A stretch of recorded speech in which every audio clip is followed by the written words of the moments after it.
Welcome back, everybody.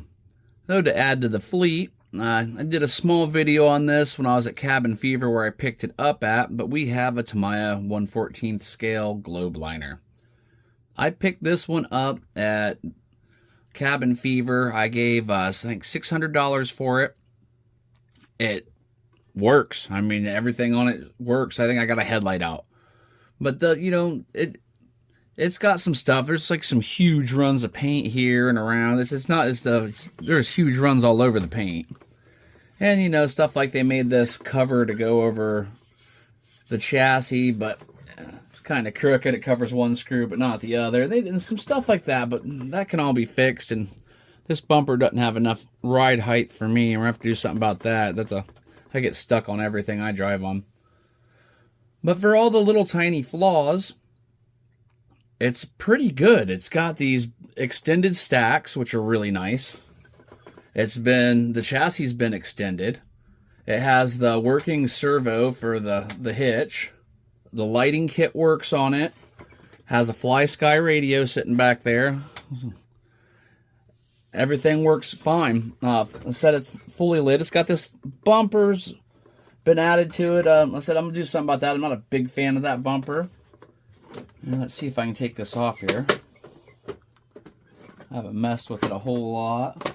It's gonna kind of... Yeah, the screws aren't in it, so it should just kind of lean up out of the way. Hopefully. This will be the day I can't get it to go, won't it? There we go. It was a little stuck there, but we got it. So on the top, he has all the lighting done up for this section. And you just add a battery here and it velcros right here. I'm going to straighten that up a little bit. It looks like we do have a dash and a steering wheel.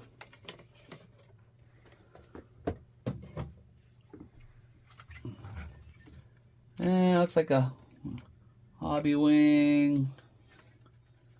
We got 1060. Yeah.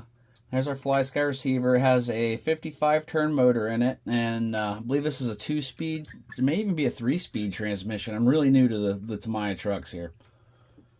Then the battery fits there. Here's your on and off switch. You got one for lights, and you got another one for the vehicle itself.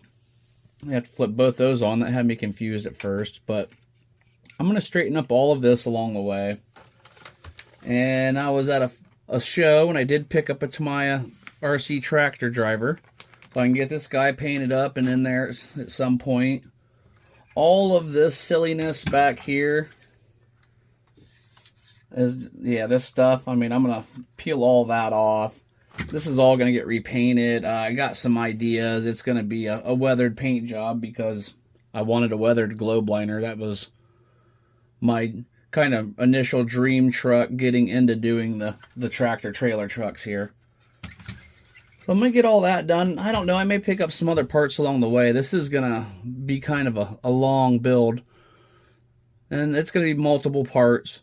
But in the end, I'm going to have a really cool truck. And I need to have this thing done by May 17th or something, because I want to take it to the Marysville show and haul around my trailers and all my equipment and stuff. And I mean, you go to the tractor and truck show you gotta have one. All right, I'm gonna start tearing this apart and we'll see how far we get in this video.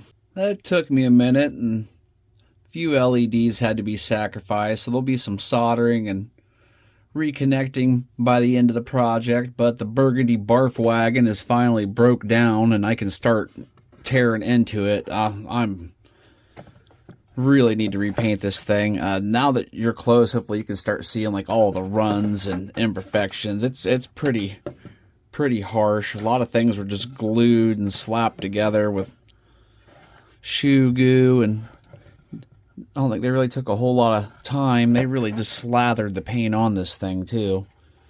I'm going to be doing a weathered paint job, and I think the rust is going to look better than what we have going on here. And it's just they really just slathered this stuff on and there's a bunch of weird cut pieces of metal. They did try to make some of their own panels, which decided to cut the LEDs out of that. That was just glued to the framework.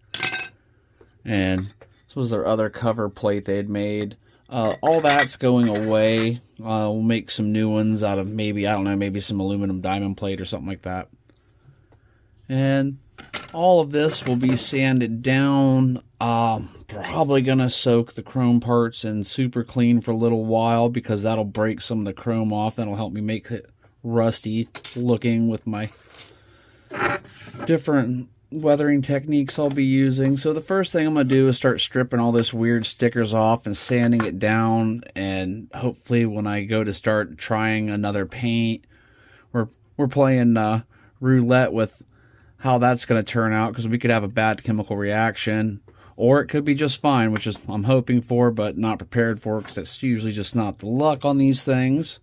But first thing to do is I got to start stripping all these weird stickers off, and I do not like the way those things feel under the fingernail. But I'll get all that weirdness off there and start sanding, and we'll check back in. The burgundy barf wagon is no more. Did quite a bit of wet sanding here. I had some very, very heavy runs down in the corners and stuff especially, but I sanded them back down to the plastic, and they're still, feels fairly smooth. From here on, I'm going to start doing my weathering, and this body's never going to be perfect, and that's the reason I chose to do a weathered body on this one. So I'm just going to start stacking colors and doing stuff. Now, I've done several other videos on my weathering process. I do a light salt weathering and then a few other like shading things and whatnot. Sometimes I'll get the ruster out and put some rust on it. Just depends on how this one's looking. But I've done a lot of videos on that before, so I'm not going to go ahead and do all that and waste your time with that. I'll probably just take some pictures of the step processes along the way. As I add different colors, I'll snap a picture.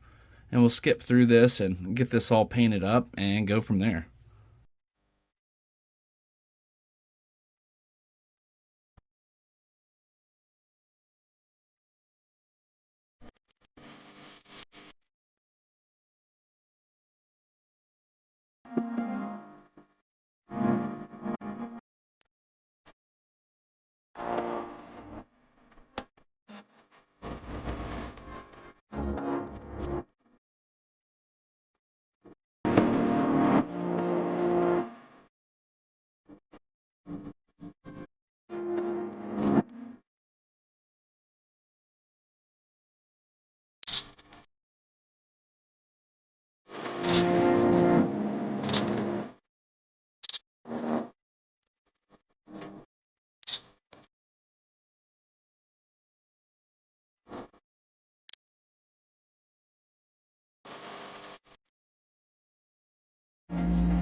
Well, here we are, the finished article. I kind of had to rush it at the end a little bit because I just running out of time trying to get ready for this Marysville construction show here in less than about a week and a half now.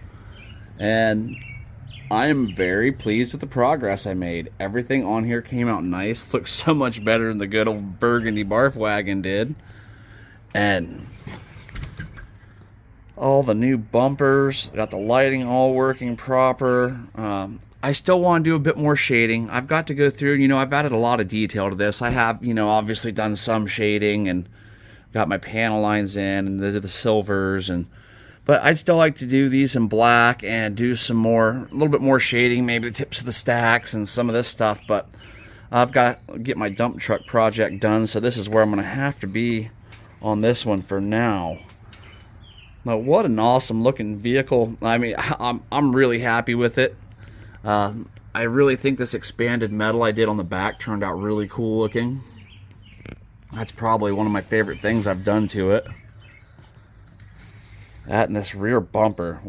And it took a little bit of time to rewire all this because these wires were not long enough. So I had to go through here and extend all the wiring. And I've got it all. I had to put it all up against here with wire ties and tape, glue it all into place, let it dry overnight. And it was a little bit of a challenge, but we're up there and working good. Only things I really have left to do is add a little bit of shading, and then whomever did this, and my radio making some noise. Look at this. This whole rack thing here is not secured down, so I need to go back over that and take care of that. So, you know, that's what happens when you buy things secondhand. As I was saying, that's what happens when you buy things secondhand. No big deal. They'll get that all straightened out. That's not a big deal. When I flipped it back over, it's kind of funny. One of the screws actually fell out of that whole rack and pinion area there. I'm gonna get that all straightened out. But as far as the looks go, that's taken care of. Once I get everything buttoned down for the electronics in the front there, it should be good to go for the show. So stay tuned. There'll be definitely a lot more of the Globe liner coming. I think it looks a whole heck of a lot better than it did. Well, thanks for watching, everybody. Hope to catch you on the video, and I hope you have an amazing day. Later.